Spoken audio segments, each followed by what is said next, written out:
Hello friends, this is Mike Williams.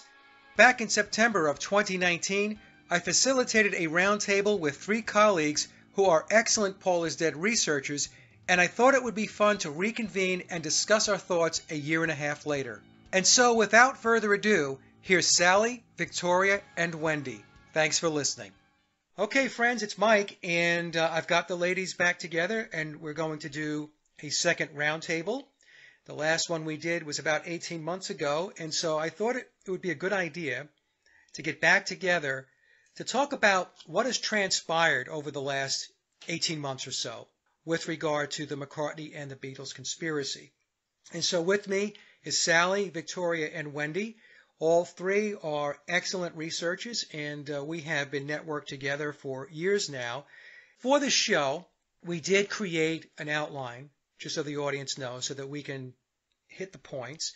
But as I mentioned pre-show to the ladies, if something comes up, a question comes up that deviates from our outline, we're just going to go there. So we have kind of a loose structure here. But the first question I want to ask, and I'll start with Sallie, to me, I'm seeing more and more people becoming aware and awakening to the McCartney and the Beatles conspiracy. If I go back 5 years ago when I first got into this, and I fast forward to now, there's a pretty large awakening, I think. I can see it through my YouTube channel. I can see it through the emails that I receive. What are your thoughts, Sallie? Do you think it's growing? Are more people becoming aware of it? Absolutely, it's growing. I mean, we found something this morning that backs up, did the Beatles write all of their own music? We had a chuckle on that particular video that's floating around now. Is this the video where they talk about the songs that were ripped off? Yes, absolutely. And he quoted you verbatim. Amazing. No credit, though. Don't hold your breath. We obviously see a clear division between people who are just never going to see the truth and those of us who have woke up and are moving forward with the false narratives that we see all around us. Yeah. And this is just one incident that springboards us into seeing the world around us. Yeah, there's like that split of 2 realities. Yes. Yeah. No, that's definitely going on. And like you said, Sallie, it's not just about the McCartney and the Beatles conspiracy. It's everything. Right? Everything that's going on today with, I can't say it because YouTube will yank the video, but the CV thing, Mm-hmm. We're seeing a division there. Victoria, what do you think? Are you seeing more people becoming aware of the Beatles and McCartney conspiracy? Yeah, it's definitely a hot topic. Who's alive and who's dead? No doubt about that. I'm not going to go any of those other places. We'll just stick with PID. Every day I see things, and I think the Paul is Dead is maybe a little more popular because there's more on it. You can go out there and you can research and pretty easily, and not only that, you can do your own research and make a decision in just a few minutes, looking at pictures and watching some videos, and you can figure this out pretty quickly that Bill is Paul.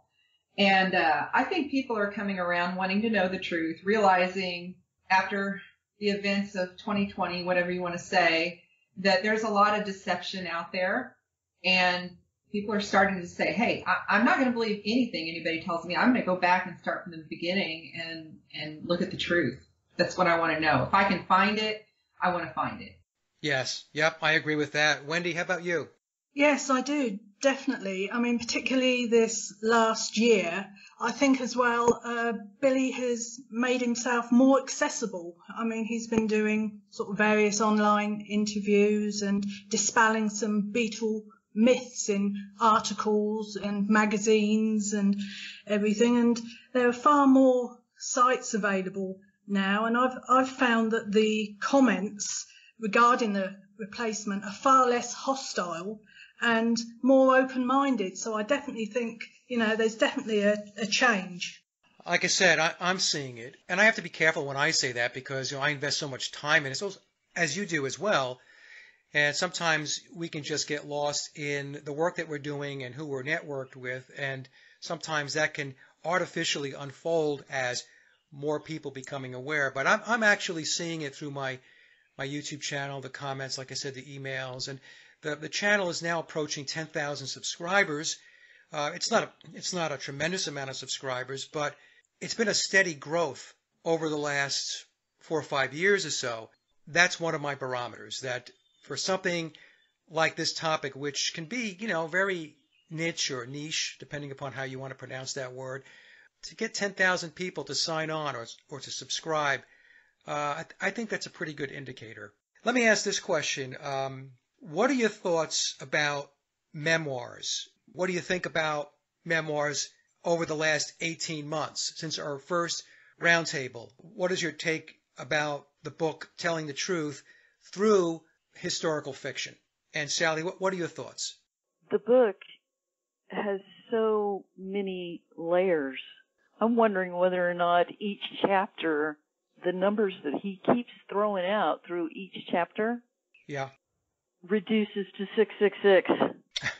If you take every one of the numbers in each chapter. I was playing with it one night. It was like, man, this is too overwhelming. I'm not going to do this. Not right now. But I listened to the audiobook for the last week. And sometimes instead of reading it, you just want to listen to it.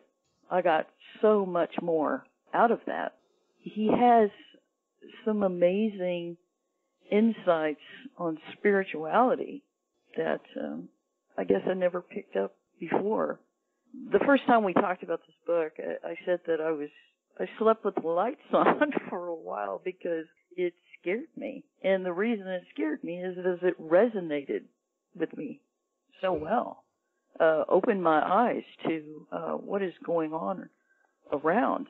This book will springboard you into realizing what is going on. When he talks about the Committee of 300, when he talks about the controllers that are doing all these things, once you see it, you can't unsee it, and you see it everywhere. He's absolutely spot on about this.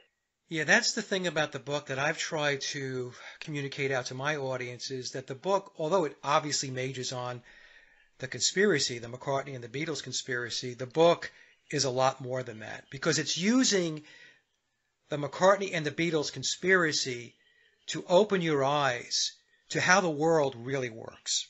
That's how I view it. And it really has opened my eyes, too. I mean, I've been in the alternative research and the truth of stuff for a long time. But once I got into the book and I started doing what you guys are doing, which is to break it down and decode it and take a closer look at things, it really does widen the aperture. You're getting a much broader view and a much deeper understanding of how the world is controlled. So, Victoria, what are your thoughts on the book? I read all of them, and most of them I've read twice. Now, the red one I did not read all the way through twice, but the second one I did, and the third one I did. He keeps building on things. I think that it is a lot of truth in there, but I also think that he stops short of telling all the truth. I mean, it's like he throws you some crumbs so you can figure it out, and it sounds when you read it like it's complete, but I think there's more to it. I don't think it's necessarily lying. It's just that's what he was allowed to disclose as much as he could. So I'm glad that he built on top of that by putting out more books, because that seems to help us narrow things down on some things that we were confused about. And also, if I really knew, I wish I really understood how the total encryption works and had the time, I would sit down on each one of them and look at that encryption a lot closer, because I think there's a lot more there than we're seeing. Yeah. Yep. And I've explained to folks that the book is like a puzzle. There are parts of the book, of the narrative, which are leading you to go research in a certain direction. It's not giving you the answer. It's saying, it's kind of a wink and a nod. Hey, if you kind of go over here and take a look at that, you'll fill in more blanks.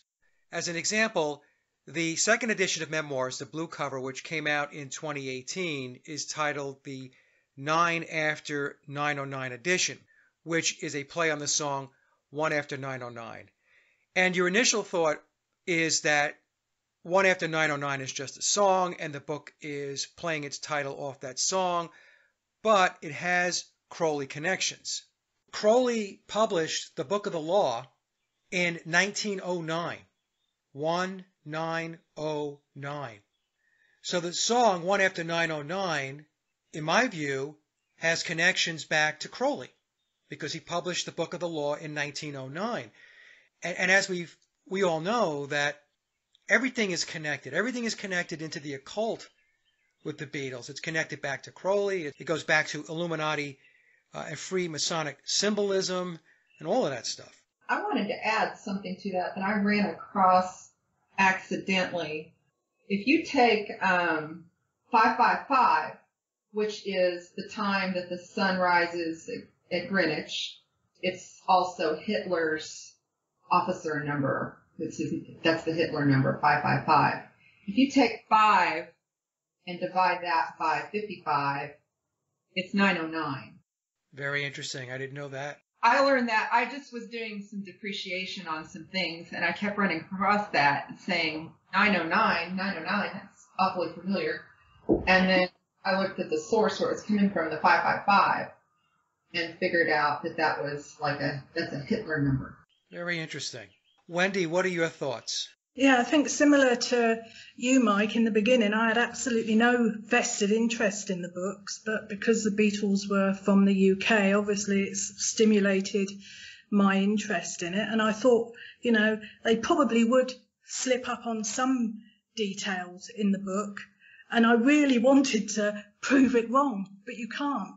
All the details are verifiable, down, to the celebration of William Wallace in St. Bart's Church. It's all there. Everything that needs to be verified can be verified. And I just wonder whether the structure of the books are designed to stimulate our interest with each reading, because it's like reading a different book each time you read it. Your mind subliminally wants to move on to another part of the subject, which moves you on further. So, it's a different book each time you read it, is what I'm sort of trying to say. And I do think the books are truthful. And I agree with Vicky. They stop short of the whole truth.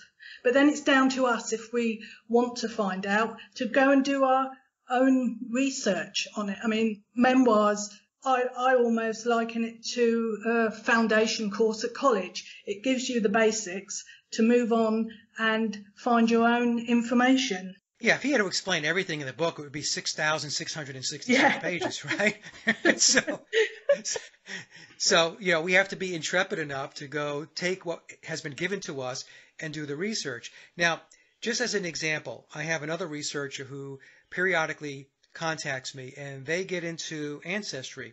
So I received an email the other day, and I will pass it on to the three of you after this show. It just came in, I guess, a day or two ago. And this person wrote, "Hey, Mike, you have probably already discovered this connection from the latest Billy's Back book, but wanted to point this out in case you hadn't." And this person has grouped together certain page numbers and wording which they believe points us to the conclusion that Aleister Crowley is Billy's father. Mm.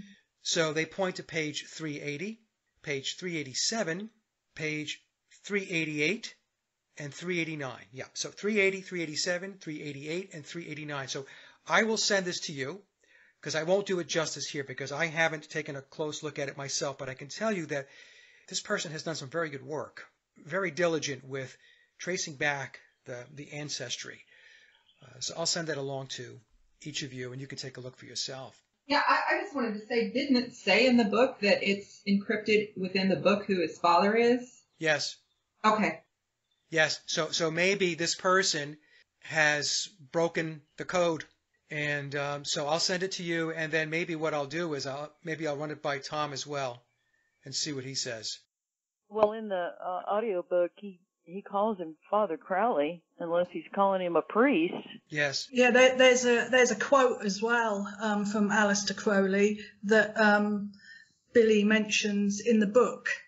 I haven't got it on me at the moment, but it's a almost direct quote. He says, "My father says," and this quote, and it's exactly the same as the Crowley one. There are quite a lot of clues in the book that lean to Crowley being his father. What we'll do is after the show, you and I will dig it up. Yeah. If you find it or I find it, we'll put it into the show. I'll slip a slide in where people can see it. Yeah, okay. Let me see here. The next question is, in Memoirs, Billy explains Paulism. So I'll start with Sallie. What is Paulism to you? When Billy talks about Paulism, what does that mean to you? That one was a really tough question to answer, just simply because it's so complicated. But I'm leaning towards Paulism is basically the cult of Dionysus. This is what they're trying to implement. Yeah. It's a religion, right? Yes, absolutely. It's a religion. And when he talks about John coming to the point that he doesn't believe anything, that when people become so obsessed with this mindset of adoration of the Beatles and all that kind of stuff, and when reality hits, despair takes its place. Now, when you have a despondent bunch of people, they're pretty easily controlled. Well, in the song from John's Plastic Ono Band, there's the song I Found Out, and one of the lyrics in that song is, I've seen religions from Jesus to Paul, you know. So John, in my view, has always been more adventurous, I'll say it that way, with putting the clues out there about what the Beatles were really about. As an example, in the Rolling Stone interview going back to 1971 or so, or 72, he refers to the Beatles as the Beatles myth. Back then when I was reading those articles, I didn't think anything of it. Now I read those articles, I think to myself, how could I have missed what he was saying? Victoria, what is your understanding of Paulism? Well, I understood it was a religion. I understood it dealt with sacrificial death or sacrifice. Something that I wanted to point out about in relation to this is that, James Paul McCartney died in a car crash on 9/11. There is a theory that floats around out there that Jesus Christ's real birth date was 9/11, and that was the Feast of Trumpets, which ironically both Bill and Paul had trumpets in their life. But I think this is a religion that's spread across music and occultic Hollywood type people.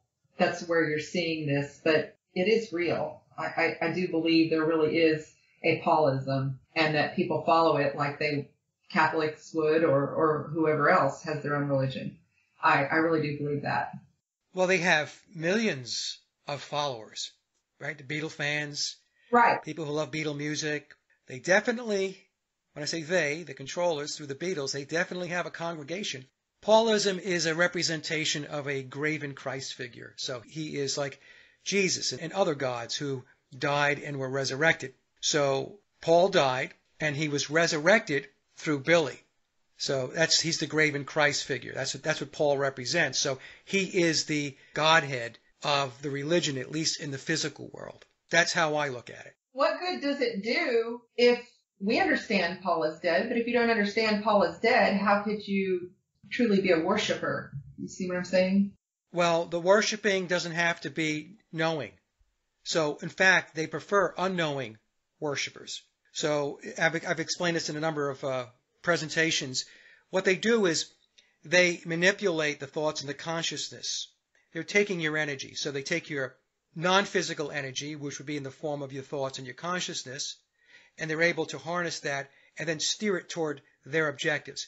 But there's also physical energy that they are taking from or usurping from the population, and that would be in the form of money, right? So if you're buying merchandise, you're buying CDs, you're buying books, and you're buying, Beatle T-shirts and all of that stuff. You're buying box sets, right? You're doing all this stuff.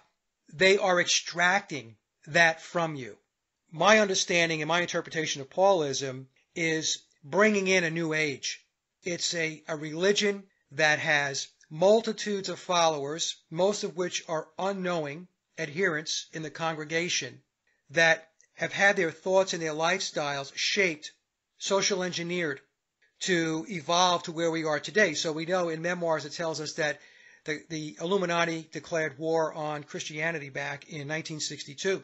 So they had to put in place what we now know, or I know, as the Aquarian conspiracy. That was a conspiracy that was put in play to evolve away from traditional values, evolve away from the religions that were prominent at the time, Christianity being the primary one, and to break it down and to move us to an Aquarian age. Sallie mentioned the cult of Dionysus as an example. We used to hear the old saying, if it feels good, do it. And that's basically it in a nutshell. And the way the controllers view this thing is that this is freeing to humanity, that you're not going to have shackles, that you're not going to have all of these rules and these constraints. Now, I'm not saying it's a good thing. I'm just saying this is my understanding of their take on how things used to be and where they want to take things. And that the cult of Paulism was a major cog in the wheel that started with the human potential movement that the social engineers at Tavistock and SRI were engaged in, like Willis Harman, Theodore Adorno, and that made its way into the Aquarian conspiracy, and then that morphed into the concepts of the New Age movement, which is still alive and well today, which is being formulated out of the Esalen Institute, which is tucked in under Tavistock. That's my take on it. Wendy, what are your thoughts on Paulism? No, I completely agree with you. It's the whole cult of Paul, from his dreams to his demise, trying to change the consciousness of society from the 60s onwards, and this continued obsession with the Beatles and Paul, and the deification of Paul, as a god-like figure, the public face of the Beatles, and how the powers that be control everything behind the scenes. It's the official narrative of what they want us to believe. It's like an interchangeable state, really, between, the Beatles and Paul. One could not exist without the other, and it continues today with Billy saying in memoirs, Paul continues to work through him, right, to bring his influence to us. So it's an ongoing cult of Paulism. Yep. So you and I are on the same page. Yeah. Yep. And it's very powerful because, as we know, even within the Paul is dead community, there is a very large segment of that community that worships biological Paul. Yeah, definitely. Right? And what is that? That's Paulism. Many of them, probably almost all of them, don't really understand that. No. And trying to explain it goes right over their heads. We don't know him. We don't know them. We only know what we are told, and it's up to us to try and find out the truth. But it is an overall religious cult. There are so many people that won't hear anything bad said about Paul or the Beatles. It's definitely a cult that continues to this day. Yeah, and you made a very good point, because I was talking to somebody else about this the other day. What people think they know about the Beatles, and let's just pick on biological Paul McCartney. People will say he was such a nice guy, he was so cute, he was so talented, he was a genius, and all this stuff. But the thing is, the people who say these things, they don't know him. They've never met him. I mean, they didn't hang out with him. They weren't having breakfast with him, lunch with him, dinner with him. They weren't partying with him. They have drawn their conclusions based upon official narratives that they have consumed. Exactly. Definitely. I see it myself on my page. People say, oh, well, he was such a nice guy. He didn't deserve this and everything. We don't know them. Right. We don't know if anything that we've been told is true. We don't know them personally. And, it's this obsession. it is really a Beatle obsession. I have a very, very hard time reading some of that stuff because it's just running in place, wheel spinning, continuing to regurgitate that whole narrative that you and I just talked about, where people come across as if they know him or they know the Beatles. And again, like I said, you only know what you know or you think you know because you have been consuming what has been fed to you, which is the official narrative. And we'll talk a little bit later about some of our thoughts about their younger days when they were kids and teenagers, but we won't talk about that now. We will get there. So, okay, so we got, so we talked about Paulism a bit, and I agree it is a bit elusive, but I have narrowed it down to it is a cult, like Wendy said. It's a Luciferian cult. Cult of Dionysus is the same thing. And there are millions and millions of people, whether they know it or not, who are adherents. They're in the congregation of the Church of the Beatles or the cult of Paulism. So off of that, here's the next question. I think it's a good segue. What is your overall opinion on the Beatles now that we have dug so deep into the research? Has your overall perspective changed with regard to the Beatles? How do you view them now versus how you used to view them before your research started? And Sallie, let's start with you. Can I say just a little bit more about the Paulism? Of course.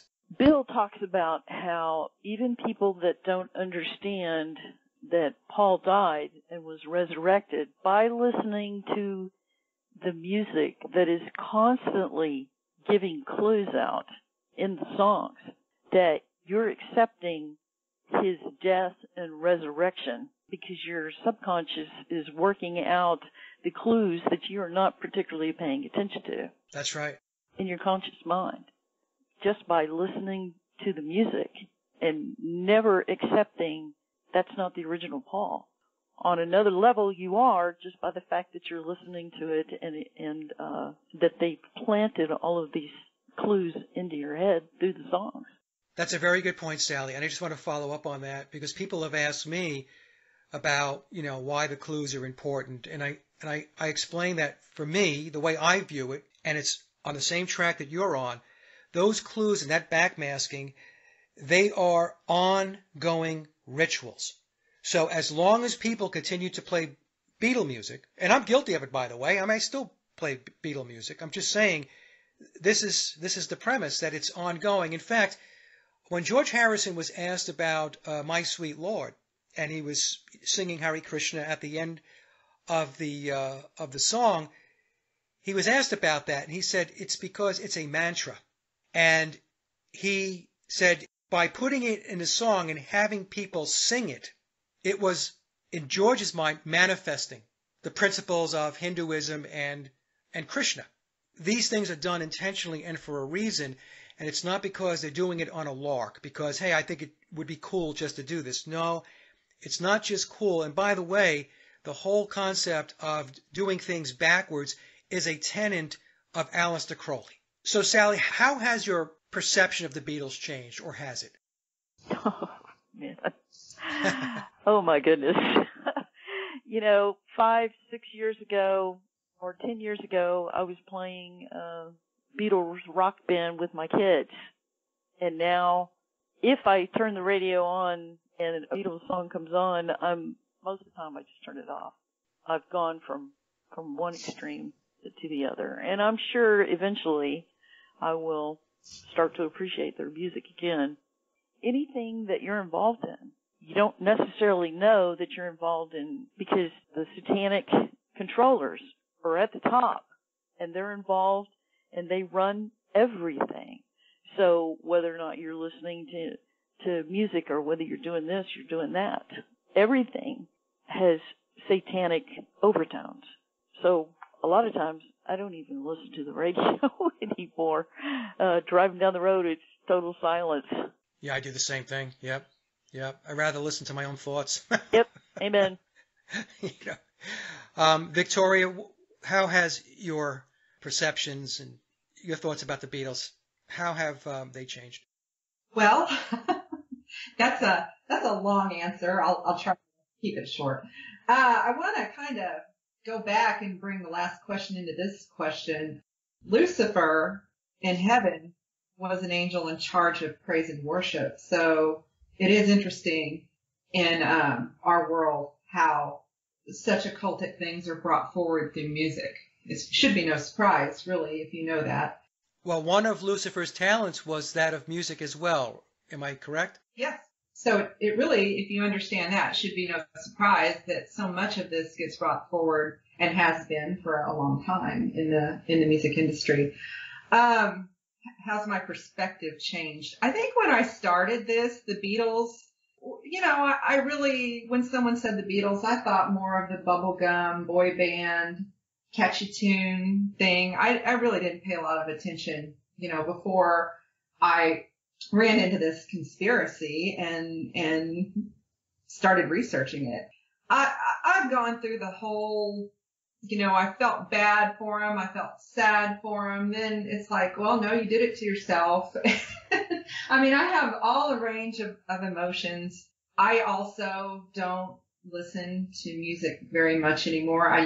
I might when I work out and occasionally when I drive. Other than that, I've disconnected my television from cable. I don't even have that anymore because I'm tired of being fed too much stuff that just isn't true. Yeah, me too. Yep. Just turned it all off. I do listen to a little music once in a while. None of it's new. It's all old. I mean, I've gone through all these feelings of disappointment, sadness, and even, when you first jump in on this, you realize what's going on, you expect him to go arrest a Bill and tote him off in handcuffs. That's never happening. That is never happening. He's got a secret he wants to share with a few people if they'll listen. And that's kind of, where we're at. My perspective is just that this is show business. Nothing is as it seems. And when I say nothing, the songwriting, the studio musicians, that whole angle of it, even them wearing suits, that wasn't really them. I don't know if they really all knew who they were because they were just trying to be successful and make a lot of money. And this was just kind of how they had to do it. If that's what they wanted, this was the only way they were going to get it. Yeah, I mean, they don't rank real high on my list of ethical people. But it is an amazing conspiracy that you can just get lost in. I really do love reading about it, but at the same time, I'm disappointed that this has all been just a big pile of malarkey for all these years, that I thought there were these people who were great at something, and it turns out that really, for the most part, none of it was true. Right. Like I tell folks, very little of it is true. And you touched on something that I wanted just to follow up on here. You mentioned how some people are looking for Billy to be arrested. A lot of people wringing their hands trying to think that something like that's going to happen. But in fact, once you really understand how the world really works, and Billy's helping us to understand that in the memoirs of Billy Shears, he's an untouchable. Would anybody disagree with that? That's right. Any of us are more likely to go to jail over this stuff than he is. So, he is untouchable. Nothing's going to happen. And all of this, I'm not sure if it's a mix of he wants to do it, or he has to do it, or he has to put it out there, and, a few people have to understand it. If that's all part of the game. Yeah. But for whatever reason, he's spending a lot of time, quite honestly, on this conspiracy, on the books and the encoding and the little games that we play, honestly. But he's never going to get in trouble. But at the same time, I'm glad he put it out there because it certainly woke me up. You understand this, you understand the majority of the conspiracies that float around. Exactly. Wendy, before we get into the question about your perspective changing, is Billy untouchable? Yes. Okay, well, that was short and sweet. He is. I mean, I get messages all the time from various groups wanting justice for Paul, and I always email back saying it's not going to happen because the very people that you want to give justice are the very people that put this in place in the first place. So you're just not going to have justice. He is untouchable, and he's played the game. You know, whatever we think about what happened with the replacement or anything else, he's done a good job. He's done the job asked of him. Right. And he's lauded. There's plaudits everywhere. He's always being praised, winning awards, everything. Nobody's going to do anything about him. I think you mentioned in a previous presentation, he's going to get a ticker tape parade. Exactly. That's exactly what's going to happen. We see it going on right now. Yeah. Right? He's on all these talk shows now. He just did an interview with Ed O'Brien from Radiohead, and he released McCartney 3, and before that he had Egypt Station, and we're being told that, you know, these albums went right up to #1. And how does that happen? That only happens one way. It's because the people who are in charge, the controllers, are making sure that it happens. Yes, of course. And that's what's going to happen. I mean, you know, you're being extremely naive if you think, you know, he's going to go to jail or anything like that. Nothing is going to happen to him. He's been put on a pedestal from day one. Right. And that will continue. Yeah, his bloodlines alone. Yeah. It just solves that problem. And like you said, Wendy, the very same people that were and are in control of this psychological operation are the same people that own the courtrooms. Exactly. And nothing at all will happen to him. That's just it. Yeah, he's going out with lots of fanfare. Yes, he is. And let me just make it clear, folks, that doesn't mean I agree. What I'm doing and what we're doing here, we're just explaining the reality of the situation. Billy is in that pyramid. And as I have surmised, he's beyond the 33 degrees of Freemasonry, and he's sitting in that middle tier of the pyramid in the degrees of the Illuminati. Yes. Okay, so he's not going to jail. Your perspectives, Wendy, on the Beatles, how has it changed? What did you used to think about them, and where are you now with them? I still love them. Well, good for you. I do. They were always on the radio when I was a child, and growing up with them and everything else. But, I mean, gone is the illusion of the organic back bedroom boy band. That's well and truly gone. And I think it was Davy Jones that said the Beatles were the first manufactured boy band. Yes. So the complete illusion has gone, but I still love the music and I still appreciate them as a band. It's just I have a different perspective on them now.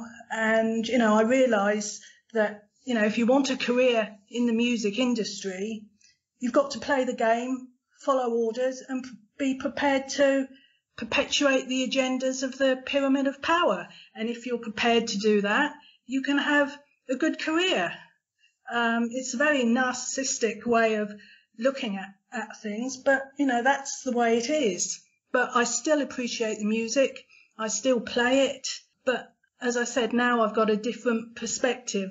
But the music was great. I'm not going to say, oh, no, I don't listen to the music. I don't like the music. I always have, and I always will. No, the music was great, and it's the basis of me learning to play guitar and wanting to write music and all that stuff. I'm going to ask a question that is not on our outline because I forgot to add it. I just thought about it. And let's start with Sallie. Vivian Stanshall. Did Billy play the character of Stanshall?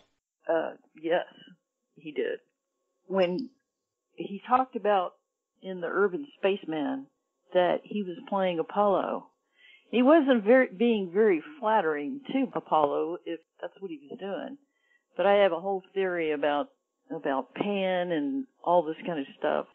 Aleister Crowley summoned up Pan, and Billy is amazingly like the character of Pan. And Pan and Apollo, according to Greek mythology, had a musical contest, and Apollo beat Pan. So in the Urban Spaceman, if you look at it from the perspective, he's playing Apollo, but he's not being very flattering to Apollo. He at one point puts the instrument up his nose. Yeah. Very interesting angle on that. If I could go back to what you were talking about with whether or not Billy is going to get arrested. Yeah. He's untouchable to the point that he can write a book. Now, he has to do it legally within certain confines, but he can write a tell-all book and not be touched. Absolutely. And Billy is also, I've deducted that he is he's the fool card in the tarot deck. You're touching on a very important thread here, Sallie, because Billy, his understanding of mysticism, the esoteric, the occult, is very, very deep. Now, going back to Stanchel for a second, so let me just make sure that I set the stage here a little bit. We all agree that there were at least two Vivian Stanchels. Mm-hmm. Right? There was the Stanchel that played with the Bonzo Dog Band with Neil Innes. That was Billy. And then there was the Vivian Stanchel, who I refer to as Street Viv, who I now refer to as Victor. He was the version of Stanchel that was on Billy's payroll that Billy hired. He was an actor and a musician. And by hiring Victor, Billy was able to run both his McCartney character and the Stanchel character in parallel, so they could exist at the same time. But you do agree that he was the Stanchel and the Bonzos. Oh, yes. Victoria? I have to say that I think Bill really likes to play roles. He really likes to be an actor. He really likes to see, how well he can pull that off. And I'm not just talking about Viv, because to me, it's obvious he's Viv. There are two of them, but yeah, that he weaves in and out of that role. But I think he's done some other things out there that, maybe we don't pay attention to. I think that role playing is a lot more common than we notice it when Bill does it, but we haven't really applied it out there to other things. I think there are people moving in and out of roles of politicians, actors, musicians, you name it. I think it's been going on a really long time. I think Bill was probably one of the best at it.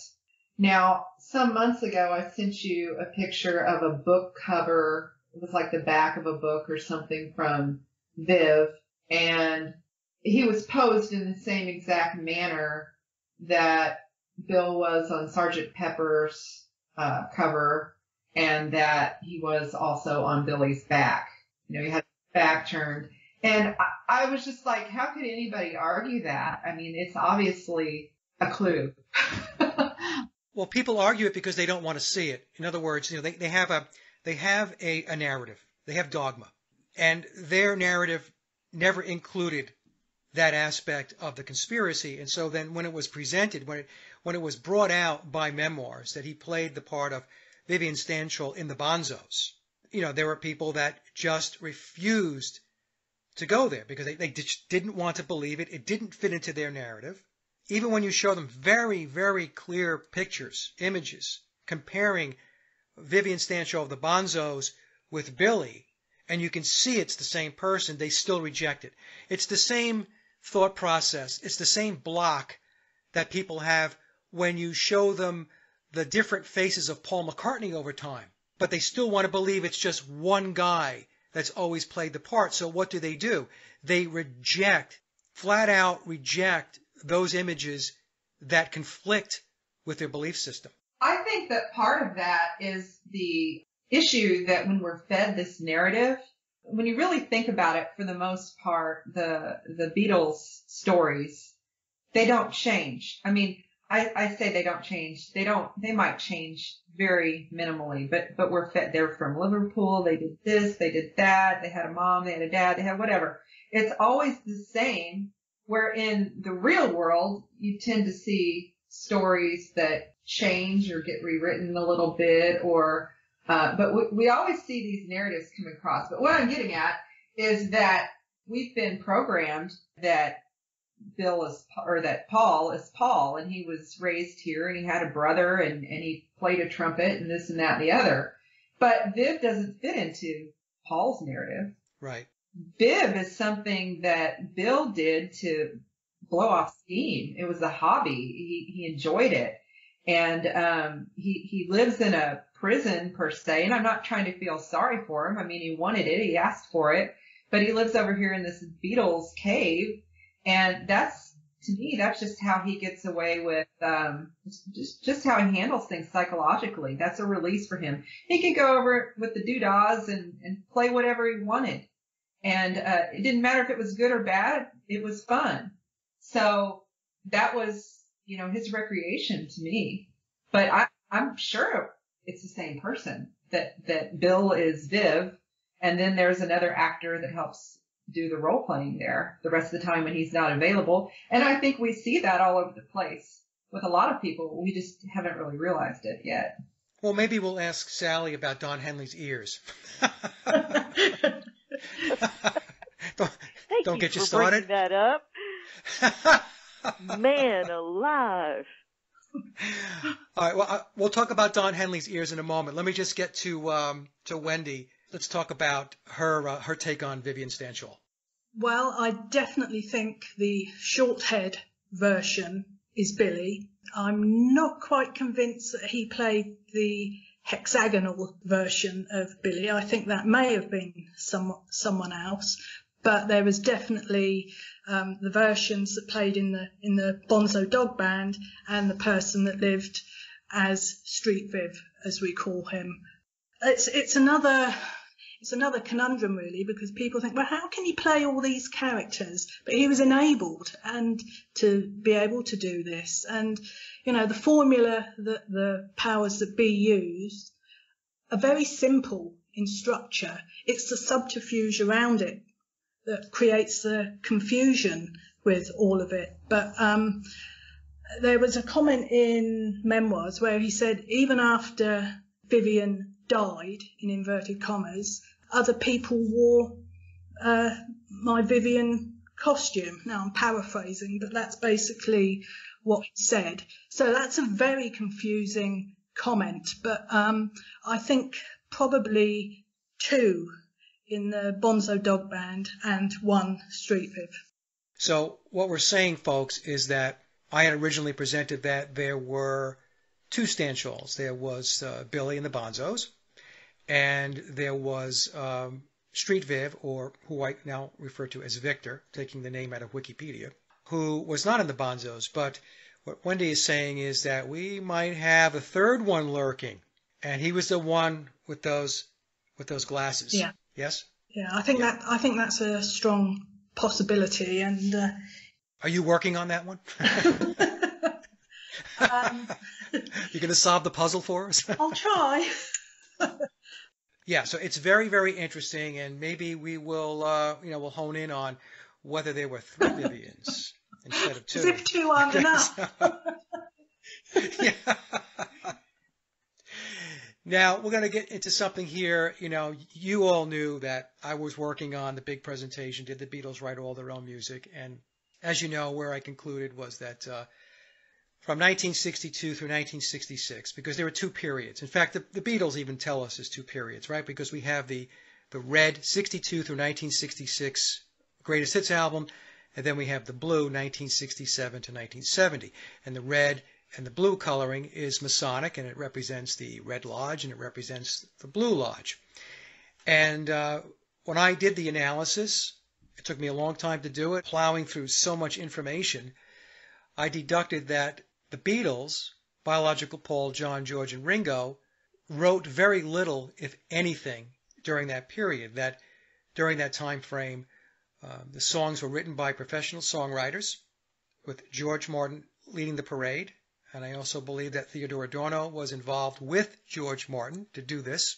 And in fact, in Billy's back, there are footnotes that tell us that Theodore Adorno was indeed involved with the Beatles' music.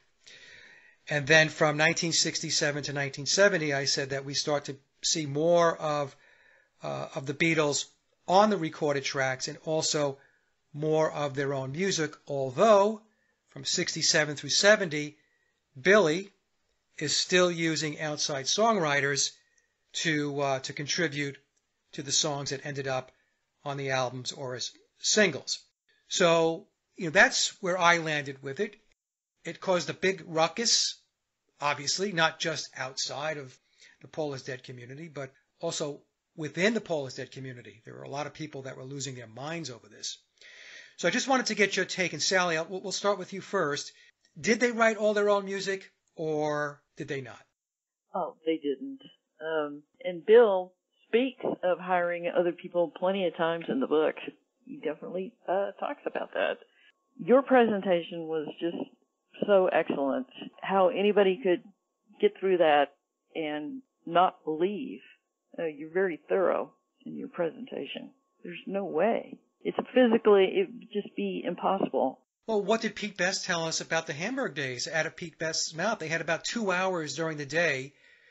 They woke up around 3 o'clock in the afternoon, and they had to be at the club ready to go by 6 o'clock, which means they had about 2 hours.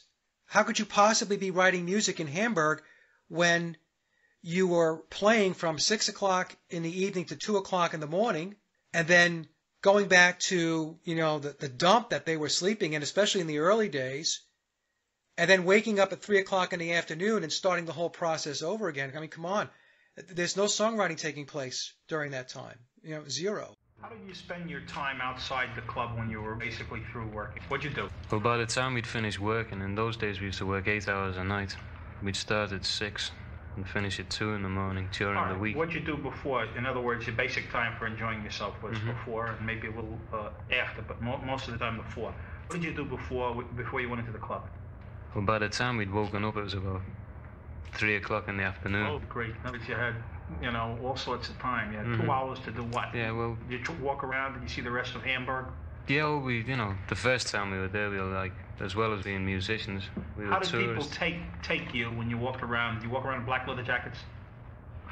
After about a month, we walked around in black leather jackets. People stare at you all the time? Oh, yeah, all the time. Yeah, so you landed with, no, they did not write all their own music. Well, and also, after you play a gig, you're exhausted. Right. Yeah, you don't want to, after you've given everything on the stage, it's physically exhausting to do that. Yeah, and and back in the day, folks, back in Hamburg, in fact, I just did a video on this. I talk a little bit about another piece of research that I'm possibly going to do, which analyzes the period between 1960 and 1962, because the official narrative in the documentary, The Complete Beatles from the 1980s, says that John and Paul wrote 100 songs between them, original songs, from 1956 to 1962. Yet, we don't really see anywhere near 100 songs popping up, right? We don't really start to see original compositions pop up until 1962, when they start to get closer to the Decca, and I'm going to say this in quotes, audition tapes, quote unquote, because that is a very suspect narrative as well. So, yeah, and as a young person, when you're, in 1960, biological Paul McCartney was 18 years old. In 1962, he was 20 years old. And to think that young guys, and George was even younger, he was the youngest out of them all, that they had all of this discipline and that they weren't doing what young men do at that time who were in a band, rehearsing, playing, drinking, hanging out with your friends. To believe that they had this discipline is really not realistic. It's not reality. And that's just going back to the 1960 through 1962 period. But my presentation picks it up from really 1963, when they released their first UK album, their debut album, Please Please Me, and I take it out through Revolver. But I spend a lot of time focused on Rubber Soul, because Rubber Soul is a major, major gap in the Beatles' narrative. It's something that couldn't have possibly have happened the way the official story tells us it happened. So, in any case, I went through that. I know you ladies know all this, but just in case there's somebody listening that has no idea what I'm talking about with regard to that presentation. So, Victoria, your take on it. Did they write all their own music or no? No. We started talking about this between ourselves some months, maybe years before you did that presentation. Yeah. And we kind of already figured out that schedule would have been almost impossible if they just showed up to everywhere they were supposed to show up, which who knows who showed up where. It could have been Paul 1, 2, 3, or 4. I'm just saying, no, the schedule made it difficult. But what threw the ball over the fence for me was the Yesterday, being a classical music piece. Neapolitan song, yeah. Neapolitan song. I just watched a video before we started today that Sallie had sent over, and they weren't alone. Everybody was doing it. There were a lot of people pulling from the Neapolitan time frame, the classical pieces, avoiding, pieces that weren't copyrighted, where copyrights didn't apply. Right. And some that did. Anyway, I also wanted to add that we've talked about this a time or two. The movie That Thing You Do seems to have a lot of little crumbs in it that follow along the Beatles timeline. But that was one of the conflicts in the movie, was that Jimmy wanted to just go to the studio and sing all of his songs that he'd written. And they're like, oh no, you're going to sing songs from the Playtone gallery of songs or whatever. And it made him mad, and he stormed out of the studio. And just their whole schedule that they had on there would have been something like the Beatles, but on a smaller scale. I think all that's just PID crumbs, if you ask me. There's a lot of parallels to the Paul is Dead story in that movie. Right. I think I made a list of 10 of them at least at one time or more. When you asked me about this, that's something that I remembered. No, they didn't unfortunately write their own music, although I think John probably had, he may have had some lyrics here and there. He was a poet. He may have had some words here and there, and somebody may have come up with a melody or something, but no, and some of that stuff was complex. I mean, Norwegian Wood was in 6/8 time, was it? That's probably above their understanding level at that time where they were at. You don't go from Love Me Do to complex stuff like that so fast. It just doesn't happen. Well, I have a source, a person that has been in the business for a very, very long time, very, very accomplished songwriter, composer, who told me straight up as I was putting the presentation together that the playing on Norwegian Wood was way above John Lennon's play grade. That's the thing, when I was doing this presentation, and I know you ladies know this because we've talked about this offline, but there were folks that connected in to me. They couldn't be known publicly because it would create a problem. The Beatles story, the Beatle narrative, is very, very protected. So anybody who is in the business that comes along and defies that story, and they do it publicly, they could very well lose a lot of what they might have or what they may have achieved in their career. So that's why they don't step forward. People always ask me, how come nobody has said anything? How come nobody has stepped forward? And they don't really understand that. First of all, the people that are in the story are people that have been placed in the story. And if you weren't placed into the story, once you're in it, you're sworn to secrecy. Because if you say anything, there could be big problems. And I'm not talking about somebody's going to be taken out, but you can have the rug pulled out from under you as far as a career goes. Or you may be smeared. They'll ruin your reputation. They'll ruin your credibility. Right. That's why people don't say anything. You have to think of the Beatles as a factory that makes a product. And so when you buy a product, let's say Coke, when you buy a product, the name Coke, the branding is who gets the credit. But you don't really see all of the people back here doing all the different little bitty jobs that they have to do to make the end product. Right. Well, everybody had a job to do, and they did it well, as the song says. What the people who wrote the book, who put the word out there to other people, wanted us all to believe is that somehow the Beatles did this all themselves. I mean, if they told us that they pressed the records themselves, we'd believe it because we really would. But they didn't put that in there, so nobody thinks that. I'm just saying that it was a large factory, and the studio musicians were just another form of doubles. I mean, really, they had a job to do, and they did it well.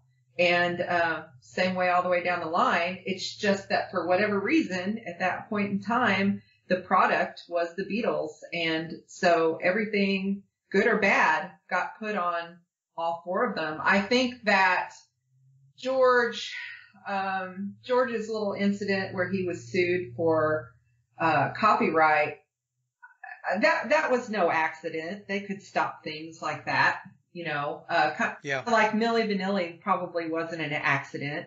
That really happened because somebody stepped out of bounds a little too much and they wanted to correct him. So the same thing there with George Harrison. They just wanted to say, hey, you must be careful, or pull it in. Yeah, we're rein it in. We're going to give you another chance here, but this is a warning. And I think they all had several warnings along the way. We just didn't understand, what that was.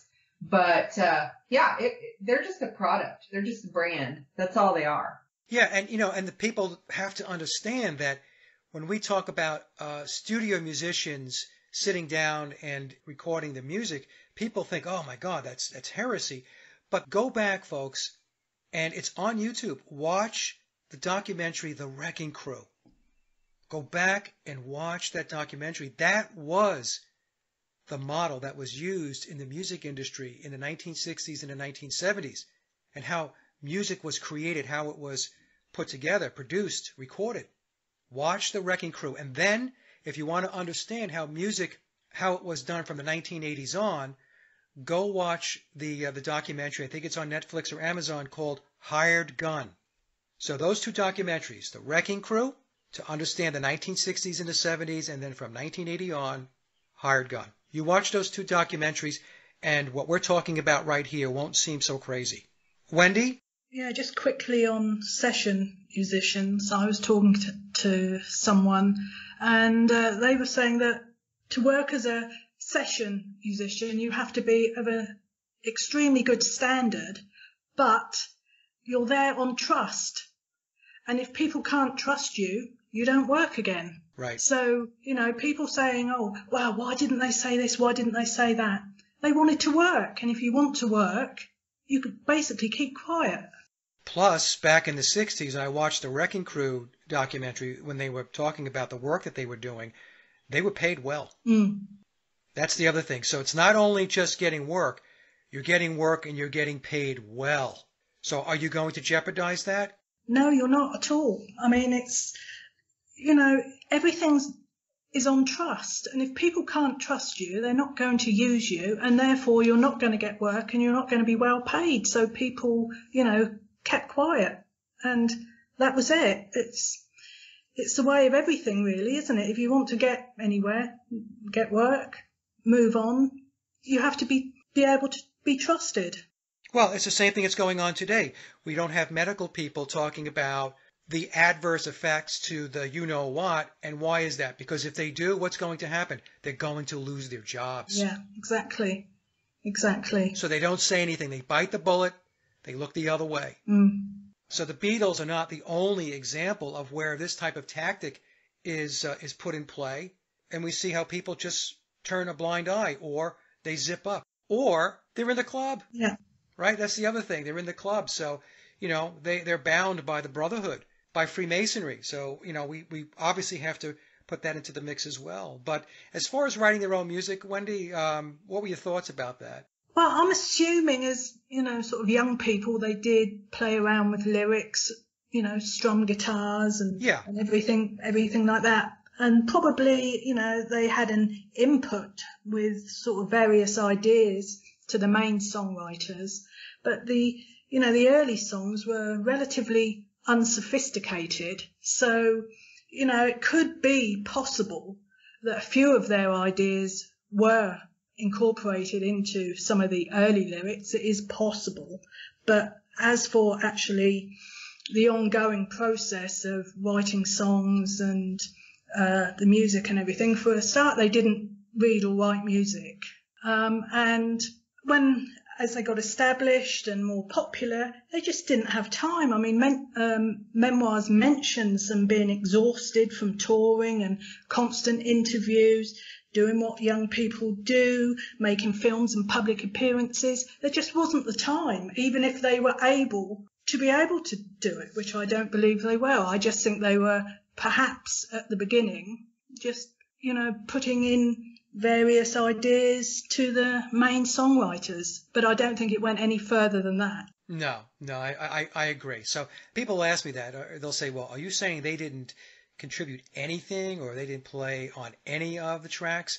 And the way I answered that was not to the degree where it mattered. So if you come in with a little song, as an example, right, and it's, E, A, B, those are chords, and you strum it and you say, hey, George Martin, what do you think about this? George will look at you and like, okay, well, that's nice. So what would happen, though, is even if they did come in with something, those songs would be reviewed and they would be reworked by professional songwriters because the Beatles were a machine. They were there, obviously, as a major psychological operation for social engineering, but guess what, folks? They also made a ton of money, right? So you're not going to, when you put this thing together, you're not going to leave it to chance. Nothing gets left to chance. Nothing. Exactly. Nothing. All the I's are dotted and all the T's are crossed. I mean, logic would tell you that they couldn't do it. If you can't read music and write music, how are you going to write all these amazing songs? It can't happen. It becomes very, very difficult once you really dig into this to believe the official narrative. And I have people who write me and I see the comments sometimes. They're like, well, I play guitar and, I know that that's John playing or George playing because I play guitar. And it's an argument that doesn't make any sense because, number one, you don't know if they were on those recordings. You don't know because you were not there. So when people say things like, well, I know because I'm a guitar player, actually who you're listening to, in all likelihood, is a guitarist like Vic Flick. Okay, so Vic was with the George Martin Orchestra. He played the guitar track to Ringo's theme in the film A Hard Day's Night. He played the James Bond theme at the beginning of Help on the U.S. release of the album. And as I mentioned in a recent video I did, a commentary video on the Beatles, what would make us think that George Martin only hired Vic Flick, who was a guitarist in his orchestra, for only those two bits? But why wouldn't we think and take the next step forward and say, some of that guitar playing on those tracks, I have to tell you, is exceptional. It's very, very good guitar playing. So to kind of like back into this a little bit, the email I received from a person who has been in the business a very long time. I'm talking about decades. And he said in his email, when he was looking at my video that was questioning whether they were playing live or not, or whether they were miming their instruments, right? And this person wrote me, and I can't say who this person is, but they said to me, my guitar playing skills were used often back in the day, similar to Vic Flick. To deputize pretty faces who are not up to par as musicians across various recordings by famous artists. That's a direct quote.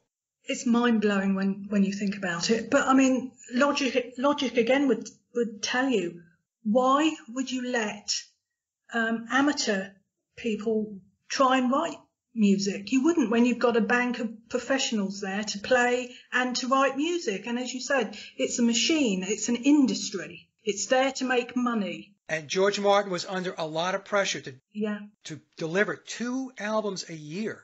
There was no way he was going to sit down with a bar and club band. Exactly. And folks, they didn't have anything. In my presentation, George Martin says he thought their music was rubbish and they didn't have anything behind them. Okay? I don't know how much clearer that has to be. Also, the 1962 Mercy Beat article, where it very clearly says that they were flying to London to play at EMI, to record at EMI, I should say, to record songs that were written for them by their record manager, George Martin. And I can't tell you, ladies, how many people just blow past that smoking gun. And I think in one of your presentations, you had some photos of them actually in the studio with big folders. Binders, yeah. And, sat around reading. They were professionally bound binders. They were sat there looking at what they had to do. Yeah, they were corporate binders. And I've had people write me, I had 2 people write me and say, oh, that was the script to A Hard Day's Night. I'm like, really? Really?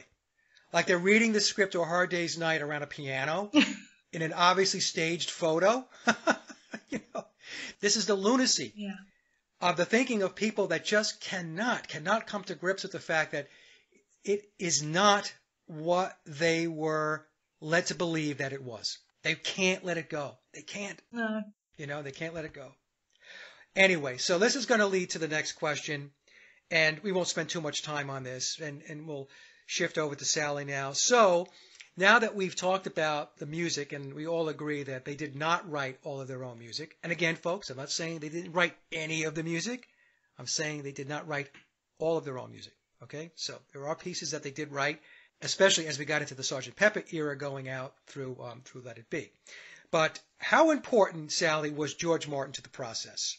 If you think of this whole process like a military setup, he was like a colonel that had to whip soldiers into shape, which is kind of funny because Sgt. Pepper, but you know, that was his job. I mean, and he admitted it several times that he had to bring these people that had no, you know, he thought their stuff was rubbish into a presentable package that people would want, even to the point of telling them how to dress. In fact, in memoirs, he tells a story that Billy tells us through Tom that when Brian Epstein first approached George Martin said no. No. Right? And then Billy says then George got a call from upstairs and said, yeah, we realize that this is not what you want to do, but you know what? You're going to do it. You got to do it. Yeah. Yep. So if George Martin had his druthers, he would not have been working with the Beatles. He was ordered from levels above him to take them on and to mold them and to make them into what they ultimately became. Victoria, what are your thoughts on George Martin? Main cog? Did he write any of the music? What do you think? Main cog wrote a lot of the music or had something to do with it, arranged it, wrote it, co-wrote it. He didn't get to be a sir. He didn't get to be that from doing nothing. He was a main influence. There was a lot of money behind all of that, and it was his job to make sure it got done and got done well. And without him, there wouldn't have been the Beatles. That never would have happened. You know, I get a little confused when I hear the story about he got a call from upstairs. I mean, I understand it, but I don't understand why they chose those four, why it had to be them.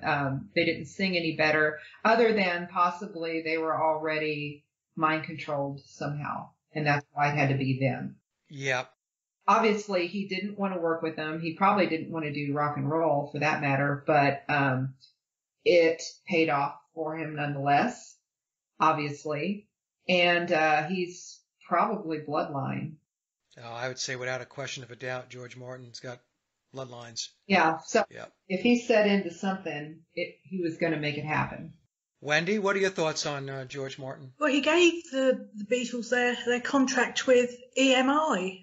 I think he said to them their success was guaranteed as long as they furthered certain agendas from the powers that be. So, I mean, an EMI have links to the intelligence services, and I think it was Billy's uncle that told George Martin that Billy was going to replace Paul. So he was extremely important, and I think George is another one of the characters that hasn't had nearly enough scrutiny. He seems to have got away with it, really. He's always thought of as the fifth Beatle, but we haven't really scratched the surface regarding George, I don't think, on his background and his backstory and how he came to be a part of the establishment. So perhaps, we need to do a little bit more research on George, but he was definitely extremely important. Yeah, and it's interesting. The Beatles did their Decca audition. I think it was in January of 1962, and the official story tells us that they went to Decca and they banged out, they recorded 15 songs in around 6 hours, which is another crazy compressed time frame, which I find extremely suspect. It's just like 10 of the 14 songs that they recorded for Please Please Me, they tell us that 10 songs were recorded within 13 hours in one day. That's another ridiculous narrative. But what's interesting is, we're told they went to Decca in January of 62, and then in June of 1962, based on the research that I did, that's when Brian Epstein and George Martin inked the contract to have the Beatles signed to EMI Parlophone. So it's very interesting to me how quickly it moved along, right? So they go to Decca, and again, I think the Decca story needs to have more investigation. I find that story to be suspicious, especially the 15 songs and 6 hours or so being recorded. And then, boom, 6 months later, they're signed with EMI and George Martin. And then March 22nd of 1963, their first album, Please Please Me, is released. So that whole process, from the time they did the Decca recording, the demos, to when Please Please Me was released, was what, 15 months? Yeah. That's unbelievably fast. You talk about fast pathing something, that's unbelievable. And that type of thing doesn't happen unless the skids are all greased. No way. No way. We're always told what happens regarding the recording and the writing of the music, but it wasn't till you did your documentary and broke every section down how it couldn't have happened that we began to, nobody had done that before you did. So we looked at it and said, yes, they told us they recorded this and this in that time frame. But until somebody actually takes the time to research it, break it down and go and find people that worked in the industry and everything like you did, that's the only way we're going to be able to find out what really happened. Because until then, we took it on face value, what we were told, and it obviously didn't happen. Yeah, well, what happened with me was, I was not familiar with the backstory to the recording of Rubber Soul. And what happened was I bought that DVD. Scott Fryman has the series that's titled Deconstructing the Beatles, and he does different Beatle albums, so he did Rubber Soul. So I bought it, I bought it on a lark. And I said, okay, let me take a look at this. So you talk about, synchronicities, how things wind up in your lap, right? I got 15 or 20 minutes into the presentation. I'm like, oh, wait a minute. That did not happen. That didn't happen. I have studio experience. I spent time in studios recording, especially in the late 70s going into the 1980s. My brother and I had a home studio in the 1990s, and I have a home studio to this day. So I understand the recording process. And I said, that didn't happen. And like you said, Wendy, what I had to do was to dig deeper. And then there were people that reached out to me in the industry, and others were even bolder and detailed out, helped me to understand the cycle time, how it really works, versus the official narrative we were given as to the time frames that are written in Beatle books about Rubber Soul, showing up in the studio on October 11th with no backlog of music. That's the official story. They came in empty. They came in on October 11th. October 12th, they banged out Run for Your Life. So they're there for, what, less than 24 hours, and all of a sudden, miraculously, Run for Your Life is completed. And then they tell us that the takes for the basic rhythm tracks, 1, 2, 3, 4 takes, 5 takes, that's absurd. It's absurd. And I compared that to the number of takes for the songs on the White Album, where we have 20, 30, 40, 50, 60, 70 takes per song. And then we're told that they wrapped up 16 songs in 30 days, and Rubber Soul was in the retail outlets on December 3rd. The cycle time doesn't work. It doesn't work. When you have to factor in recording, rehearsal, arranging, then you have to mix, master. You have to have the run times of the songs so that you can sequence them to press the vinyl. You have to have the names of the songs so you can create the record labels, and so that you can get the album art printed. And I think, Wendy, you might have helped me with this. I could not find a date as to when the Rubber Soul photo shoot took place. No, I couldn't, because I know it's an enigma. Yeah, there is nothing at all. I mean, I searched everywhere, and but regarding your comments, I think the powers that be are playing on the naivety of the general public because we don't know the process of writing, recording, and pressing albums and everything. And the people that do are not going to say anything. So it's a catch-22 situation. We don't know how the music industry works, and the people that work in the industry are not going to tell us because they want quite right to keep working. So, that's another way of, fooling us in a way. None of us scrutinise the music industry until you started to do it. And only when you broke it down did we see that it was just not possible. But we don't know that at the time. We're told that they did this, this and this, and we take it as read. And that's how they sort of play on our naivety of not knowing how things do work behind the scenes. Exactly. That's exactly what they do. Now, the next question, I'm going to go to Sallie. What's your opinion of Billy? Do you like him, dislike him? Are you neutral on him? What's your take on him? Can we expand a little bit about that songwriting again? Oh, yeah, absolutely. Go ahead. The Rubber Soul. They walked in there with nothing. Songs, as you know, I know because we're both songwriters, have to be inspired. For example, let's bring him back up again. Don Henley talks about when they reformed their band again, the Eagles, and this could be all be a story.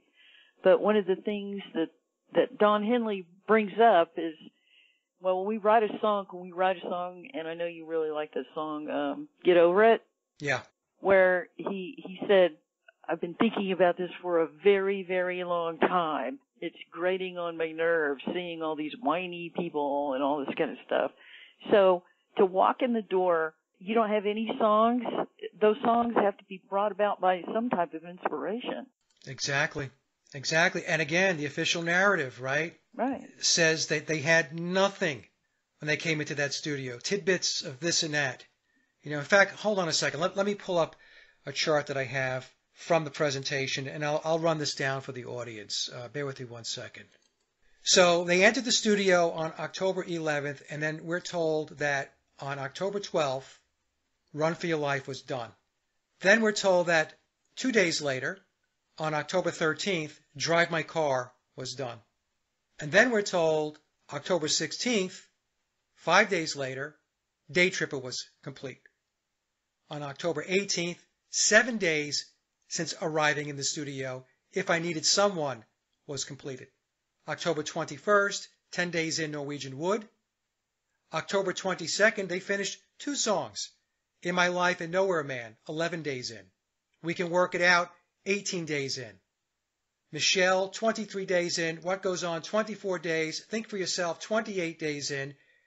The Word, 30 days in. And then we're told that they finished 4 songs in a single day on November 11th. Of course, November 11th, 1965, folks, is an occulted date. November is 11.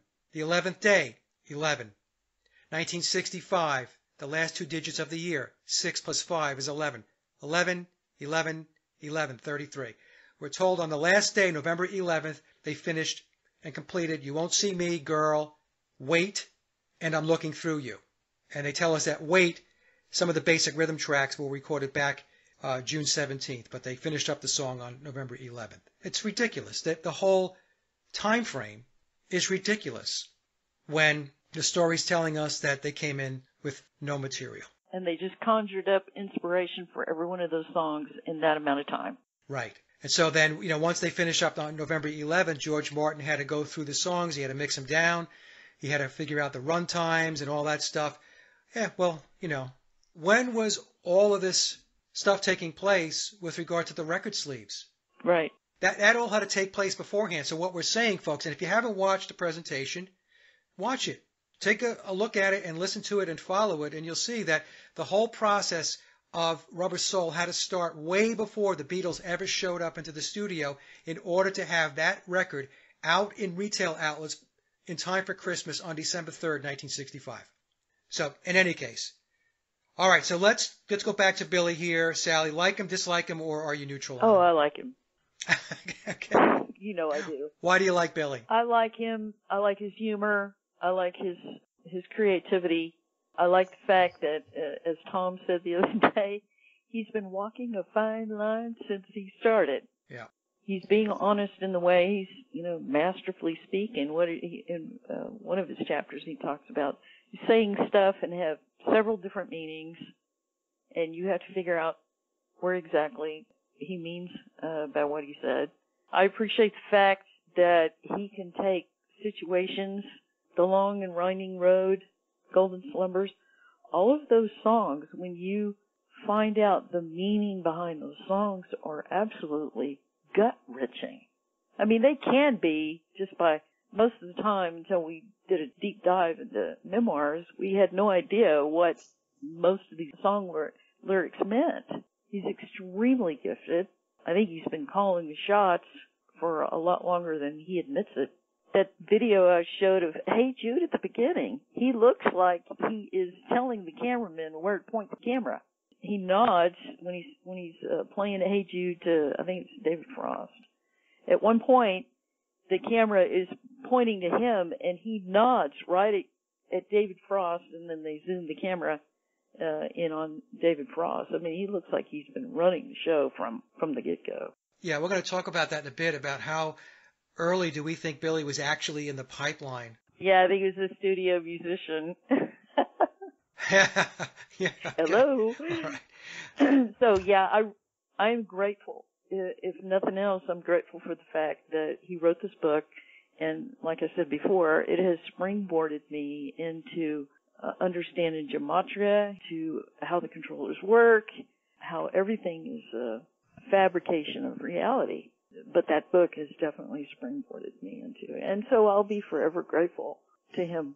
Well, the book was a springboard for me, too. It's like I said, I was very much involved in conspiracy research. And then when I read memoirs and I started to dig in, it did open the aperture for me to go look into areas that I may not have looked at otherwise. So I hear you on this. Victoria, what's your take on Billy?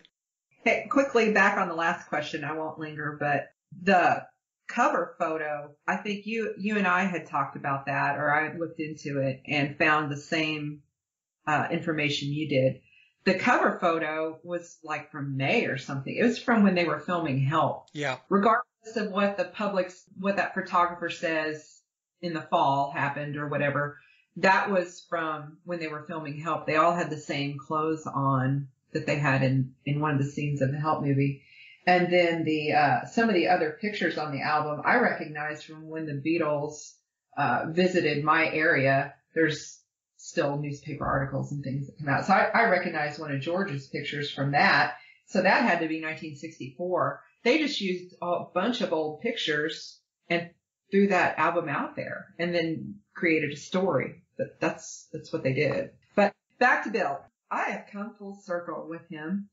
There was a time where I was angry and didn't like him, but just to make a long story short, he is really a good musician. He really is a good musician, and even if you don't like all his songs, I get that. I don't like all of his songs either, but not every song is meant to be a hit. It's meant to say something. I think that I do like him, but at the same time, I'm cautious with that because I don't really know who he is. But I do appreciate that he came out with these books, and we know so much more than we did. But I'm not sure I really know who Bill is. I only get to know what he wants me to know.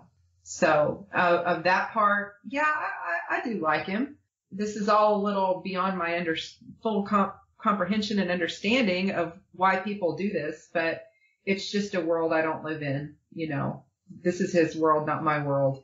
And I would never want to be something I'm not. I would never want to be pretending to be somebody I'm not. So, yeah, I've come full circle where I was mad at him, didn't like him, angry with him, all the way to, yeah, I kind of can appreciate you.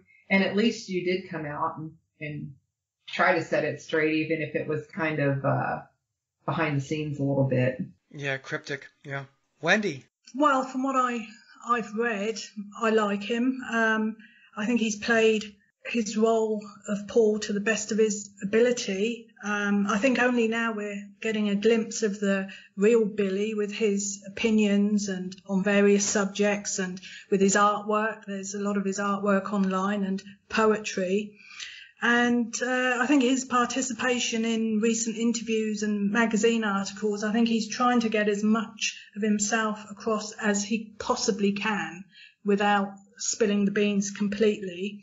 I think we're seeing a more quirky personality, sort of more Bonzo, less Beatle.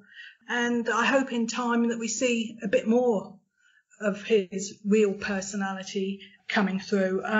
My only real issue, if I'm sort of being honest, is if you read memoirs or Billy's back, you know that he has a sort of more of a naturalistic approach to physical health and well-being, and his views on the pharmaceutical industry and everything. And I just find it a bit of a huge contradiction when he, how can I put it, rolls his sleeve up and promotes certain things at the moment.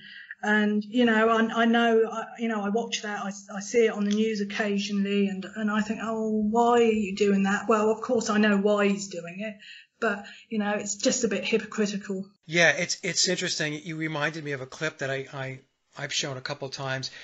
It's when he walks into the room, George is sitting down, and this is, you know, their post-Beatle era. This might have been Anthology, I don't remember, but that time period, right? So Billy walks into the room, and George greets him and says, "Hello, William."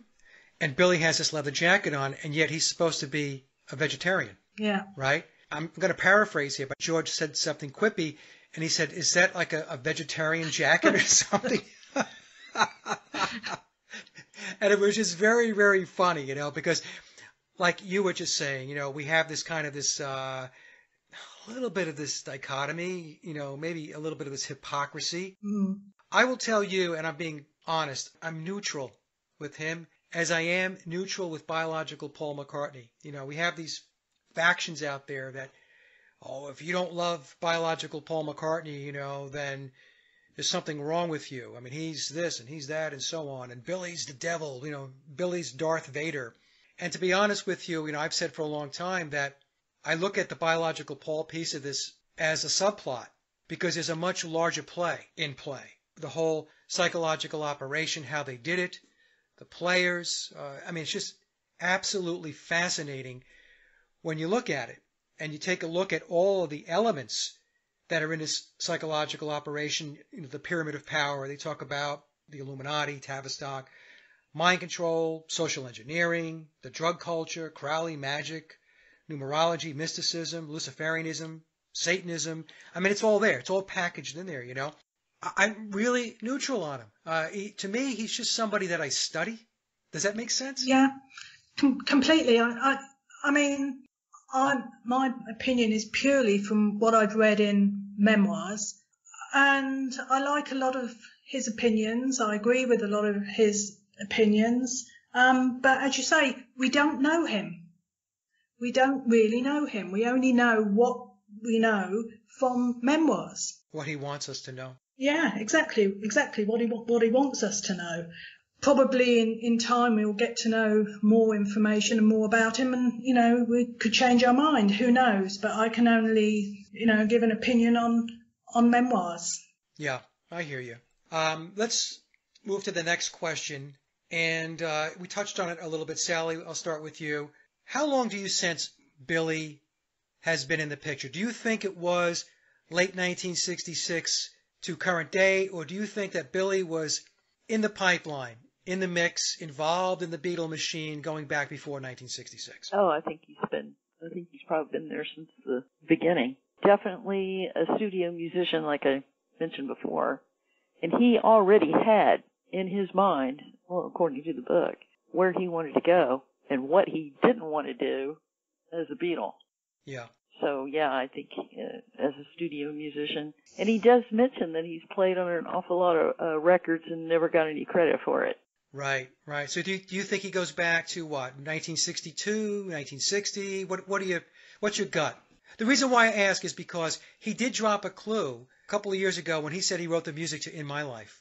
Right, that was a clue, in my opinion, where he was telling us that he was behind the scenes before most people think he arrived. Yep, I know that he mentions that the controllers have had their eye on him and Paul right from the beginning. So take that where you will. Yeah, well, in the book he tells us that he was subjected to trauma-based mind control, right? So we know that he was being primed and groomed for a very long time to have some kind of prominent position somewhere. Perhaps in the beginning, they didn't think it was going to be the Beatles, but it was going to be doing something else where he was going to be influential. Victoria, what are your views on Billy and how long he's been in the pipeline? Well, we know from the book that he was saved at age 3 by someone who was musical, who helped him out a little bit.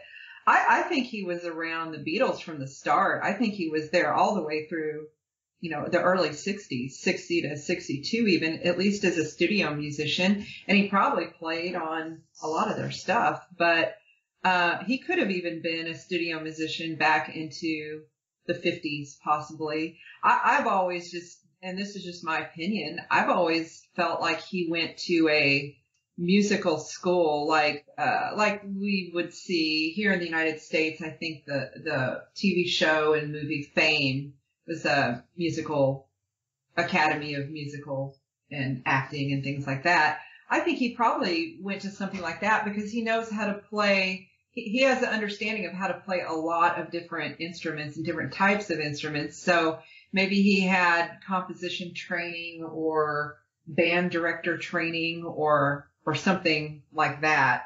I think it's possible. I've just kind of been thinking this more recently that maybe he even knew the boys, the Paul and John anyway, in childhood in the mind control circles somehow, because I have studied up on how that works a little bit, and they are put into groups and things, and they do have mentors of slightly older children that are in there. I think it's possible he knew who they were from that world, but that's just opinion. I don't have anything really to back that up. Well, researcher Ofer Zevi, who interviewed me, and we put out the video, 11 questions asked of me of the Beatles and the McCartney conspiracy, he made a very, very good point. And he said that there's a clue, I think he said in Billy's back in the footnotes, where Tom is telling us that it's a little cryptic, but once you read it, and I think Ofer is correct, basically his premise was that Billy Pepper and the Pepper Pots, when they released the Beatle covers, that they weren't actually covers, they were demos. That Billy actually created the demos for those songs. That makes sense. And those demos were then shown to the Beatles, and they had to go off and learn those songs. I think I Want to Hold Your Hand was one of those songs. There was about 5 or 6 Beatle covers that were on the Billy Pepper and the Pepper Pots albums. And what Ofer brought to my attention was that he could not find any documented date of when the Billy Pepper and the Pepper Pots album was officially released. It's not there. So if he's correct, then that goes to what you're saying, Victoria, that he was there very, very early on, writing some of the music early on. That's what that says. Wendy, what do you think? I think he was there from day one. I mean, he was a musical prodigy from a very young age, and I think he was probably waiting in the wings, sorry about the pun, for whatever role he was going to take over. It could have been the Beatles, it could have been something else, he could have been George Martin, he could have been in the Rolling Stones, whatever. But I think he was there from the very early days, and I think Memoirs tells us he met Paul in 1963, so he was obviously there well before, he replaced him. So there's nothing to say that he wasn't there right from the beginning, because he's highly trained, and he has written for Elvis and various others. So there's no reason to think that he wasn't there from the beginning, waiting for his role to become apparent, for whichever role they thought he would be good for. I mean, I think it's a bit naive to think that he just popped up and replaced Paul and that was it. I mean, he's an extremely talented man. So, you know, that's my thought, that he was there from almost day one, I would imagine. Plus, he's 5 years older, right? So yeah, exactly. Yes. Yeah, so he has 5 years on biological Paul. Yeah. Okay, so the next question I'm going to ask is about Tom's new website, memoirsofpaul.com, and the promoting of both Billy's new box set, the lyrics, 1956 to the present, with memoirs. So essentially, there is a co-marketing program in place on that website to sell both box sets, the lyrics, which is called the official narrative, and the Memoirs of Billy Shears, a new box set which is coming out. By the way, it's being released on Aleister Crowley's birthday. I don't know if you guys picked up on that. Okay, I mean, come on, right? Why not? So here we have a situation where it's very obvious now that there's a convergence. On the page that talks about the lyrics, the narrative around the lyrics is the unofficial narrative. There's a contradiction. They're telling you that the lyrics, 1956 to the present, is the official narrative, the official box set, and the words around the official box set are telling us that Paul McCartney is not Paul McCartney, that Billy's Paul McCartney. And he even has, Tom has even put images up there where we can make easy comparisons to see that they are two different people. That to me was right in our faces. In other words, first we're being told this is the official narrative, this is the official Beatles story. Billy's going to give you his input on his insights into the lyrics and all this stuff. So you're getting like, oh, okay, I'm going to get the official Paul McCartney view, and then right to the left are all these words, these paragraphs that are telling you that book is a fictional account. The other tab, the tab that has the Memoirs of Billy Shears, that is the true story. That's what I found to be very, very interesting about the way that that was set up. Wendy, what are your thoughts about that website? I think it's a very good marketing ploy because Beatle fans tend to buy anything that's available. It's like the special colours and all the merchandise with McCartney 3. And I think if you know, you think, oh, great, the lyrics, you know, the truth behind the lyrics. And then you think, well, what else is this? Oh, the memoirs. Well, it must be something to do with Paul McCartney. So it's a good way of showing the official narrative and the unofficial narrative, because one can't really exist without the other. And I think if you want the lyrics, you'll be intrigued by the memoirs. So I think it's another way of being able to get memoirs out there. I mean, if it was just a website with just the lyrics on it, people would buy it. But people always want everything available. And I think there'll be a lot of people that will buy both. And Tom would not be allowed to do what he's doing if he didn't have permission to do it. Exactly, yes. Right. This is the same thing I say about the song lyrics being used in memoirs. And I said that you have to have permission from the copyright owner to be able to include the lyrics in your book. Now, there are some people out there that say that's not true. It is true. Anybody telling you it's not true doesn't know what they're talking about. It is true. The Macca Corporation is such a litigious company that there would be no chance at all that anything in memoirs would be able to be used. It just wouldn't be able to be used. You know, the imagery, the song lyrics, the personal information, it just wouldn't happen, as you say, it just wouldn't. Well, basically saying he's a fake. Yeah. There are legal I's that have been dotted and T's that have been crossed to make this happen. Make no mistake about it, folks. Anybody telling you that that's not the case does not know what they're talking about. No. Okay, so, I mean, it's a very interesting website, and so I'll put the link down below for anybody who's interested in taking a look at it so you can see for yourself and draw your own conclusions. All right, so The last question that I have here is to get your thoughts on the Beatles' backstory regarding their childhood, teen years, family, friends, etc. We touched on this a little bit during the course of the conversation. So, Sallie, I guess the question is the backstory about their childhood and their teenage years and all that. Should we be taking that narrative verbatim? Is that something we should just embrace, or should we ask questions? Definitely ask questions. I think that these guys were probably groomed for their part from birth, to be honest with you. Paul McCartney's mother was a midwife.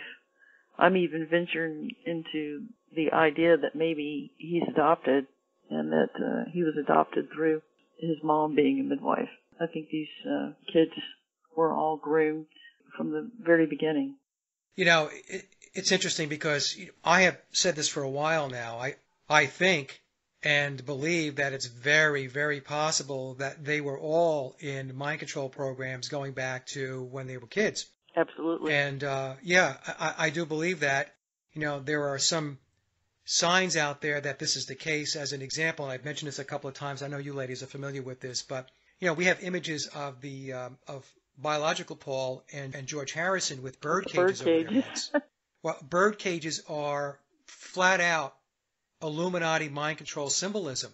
Also, we see the umbrella motif a lot. It's on the cover of Beatles 65, and we see the Beatles in a number of images with umbrellas. Umbrellas represent under the control of when we're looking into the occult and the Illuminati. And there are many, many images out there where they're making Masonic hand gestures, one-eyed symbolism, the lion's paw, the hidden hand. So I don't know. I think that this started very, very early on. They were earmarked at a very early age. So I would agree with you on that. Victoria, what are your thoughts? I struggled with all that at first for a long time. For a long time, I couldn't get past the story that we'd all been fed. You know, they were from Liverpool and whatnot.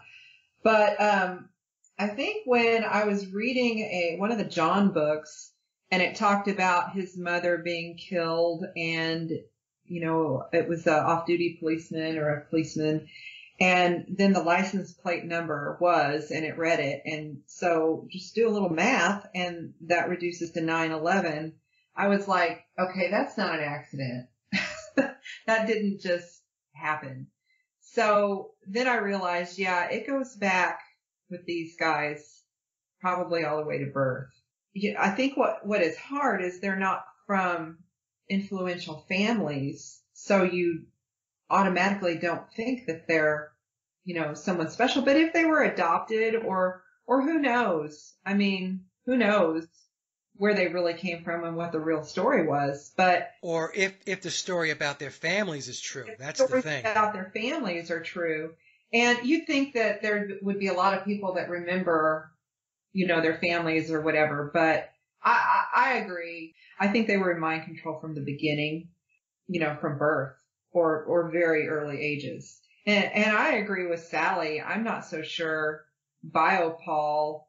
I mean, it was a different time. There was a war and midwives, you know, there were babies being born that didn't have parents. They were orphans, and it wouldn't be uncommon for a midwife to adopt a couple babies to take them on if they could. Yeah, I do think it goes back a long way. Now, I didn't always think that, but I think it goes back to the very beginning of their birth or at least young childhood. Yeah. When this grooming started. And I don't really think that normal, like you or me, or normal people, I say, ordinary people, could be thrown into the fame machine and survive it as well as they did. I mean, those are people even though they don't seem sophisticated, they've been taught what to say, what not to say, how to say it, and they do it very well, really. Maybe they weren't great musicians, but they were actors and role players, and they did that very well. And singers. They were performers. They were performers, yeah. Yep. At the end of the day, that's what the Beatles were, performers. Wendy, what are your thoughts about when it all got started? Well, in Chertsey in Surrey, there was a place called Silverlands, which was commonly known as the Actors' Orphanage. And there were many people in the entertainment industry. That's where they used to drop off their little indiscretions. And they were brought up, adopted on, taught. So it's not beyond the bounds of possibility that they were adopted. There are a lot of themes regarding orphanages and things like that in various songs. And also the official backstories, they often seem to reflect the adult characterizations that we see when they were in the group. I mean, Ringo is often portrayed as the odd one out or the outsider of the group. And if you read anything about Ringo, we're told that he was quite isolated as a child through life-threatening illness, and he was an only child, and spent much of his time alone. George, we're told, when he was in the group, was known as the quiet Beatle, and his mother apparently listened to mystical sounds when he was in the womb because she wanted to promote peace and love to the unborn child. So their backstories very much reflect what we think of them as adults, and that's very seems a little bit contrived to me. It's like John's backstory. He was unsettled and a rebel, and his mother was killed and father being away, and when he was in the group he was rebellious and outspoken. And then as Sallie said, Paul the cute Beatle, who was sort of cherished by his mother. So it all seems to add up to a very good backstory and a very contrived adult story, if that makes sense. And also it's almost impossible to research anything before that. I mean, I've tried, and I know you've tried to look for, more information on their parents and everything else, and it's impossible. Yeah, I really still don't understand what Jim McCartney did for a living. No. And you would think that the father of a famous Beatle, that there would be more to the story than what you read, let's say, if you go to Wikipedia, right? Exactly. I mean, we're told that he worked in the cotton industry and had his own band, and we were told that he was a volunteer firefighter in World War II, and then one of Billy's pseudonyms was the fireman. So, it's all very contrived. It's almost like life imitating art in a way. It's, it's very contrived, much of it. Even Lennon's father, right? Yeah. What do we know about Freddie? That was his name? Yeah. Yeah, he made a record, and I mean the record cover had a checkered cover because I know you showed it in your presentation. So right. The duality thing there is there as well, and his father. So it's all there, if you just look for it. Yeah, I've often wondered how much involvement the fathers had in this whole process, and I'm talking specifically about McCartney's dad and Lennon's father. I don't have any proof of this, but I tend to lean toward that they had a lot to do with what went on, and because we can't get a lot of information on them, it's put into the memory hole. So we're never going to find out. I mean, that's really the moral of the story, right? It's always going to be up to conjecture for those that don't believe the official narrative, and for those who do believe the official narrative, then there's no questions asked, right? So, in any case, well, ladies, we've been at it now for almost 2.5 hours. I really appreciate you sitting through it and answering all the questions. I'll go around one more time and just ask you if there's anything else you'd like to add, anything else you'd like to say before we wrap up. And Sallie, I'll start with you. Is there anything that I missed or that you wanted to talk about that we didn't discuss? Well, getting back to where these kids come from, one of the reasons that I came up with the idea that they're adopted is simply because I myself am a midwife and have adopted a child in a situation very similar to that.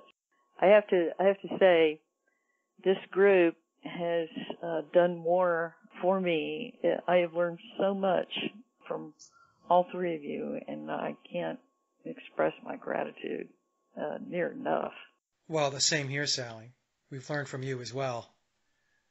So I think it's mutual. We all play off of each other. We have different ideas and different perspectives and thoughts on things, and we just share those ideas.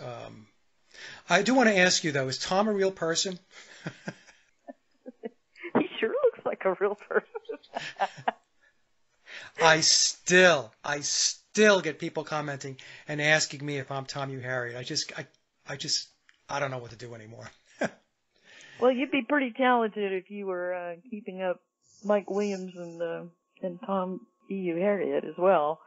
Well, I can tell you right now, I am not a person that will ever write a book. I do not have the patience to write a book, and I'm certainly not going to sit down and write a 666-page book. That is not going to happen. So, yeah, I was just joking because I still get asked those questions. It's mind-boggling. After 5 years, people still ask. Victoria, what are your last thoughts, parting thoughts? Well, I don't know. Can I introduce anything new in this section or? Of course. Okay.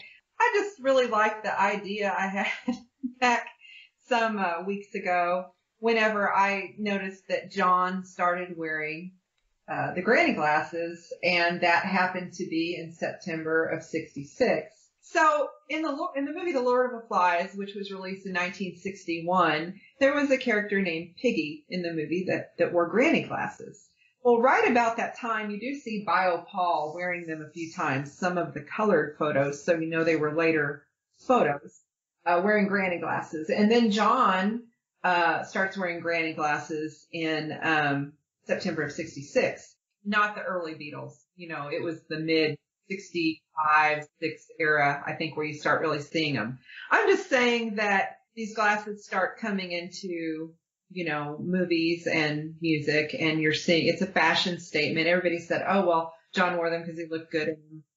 I don't know. I'm just saying when you go back to the movie and the symbolism that the glasses play in the movie, The Lord of the Flies, which, by the way, is a synonym for devil, they were taken from Piggy before he died. They used the sun's rays to reflect and create fire. Piggy's death was not an accident. It was a setup for the Beast. They called it the Beast. Piggy, the name Piggy, appeared on the walls at the Manson murders, and the Beatles wrote a song named Piggy. And John's glasses had a famous photograph of them taken after his death where they were bloody. I think you've seen those. Yep. They became very fashionable in all that time. I just wanted to say, I don't know what it is because I really haven't had time to go through this completely. But I do think the glasses are symbolic of something more than just John liked to wear granny glasses. I do think they were inspired by the movie The Lord of the Flies and have something more to do with that.